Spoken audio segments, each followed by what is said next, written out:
টাকা লটারির টিকিট কেটেছেন, কেটে কেটে একদম ভিখারি হয়ে গেছেন, প্রাইজ পাননি, পাচ্ছেনও না, মানসিক চিন্তা বেড়ে যাচ্ছে, কর্মে মন লাগছে না, সব সময় মনে হচ্ছে এই পাবো করে করে আপনার ব্যাংকের টাকা পর্যন্ত আপনি ক্ষয় করে ফেলেছেন, সংসারে অশান্তি বেঁধে যাচ্ছে।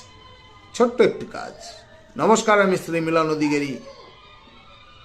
চ্যানেলটিকে অবশ্যই সাবস্ক্রাইব, লাইক এবং শেয়ার, কমেন্ট বক্সে কমেন্ট করুন। রোজ আপনি ঘুম থেকে উঠুন, ঘুম থেকে উঠে একটা রুটি নিন, সেই রুটিটি একটি টুকরো করুন, তার মধ্যে গুড় মিশিয়ে দিন, হাতে করে কোনো গরুকে খাওয়ান।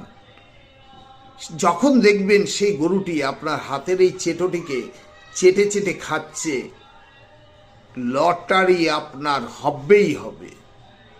মিলিয়ে নেবেন আমার কথা। অনেক কিছু করেছেন, এতে কোনো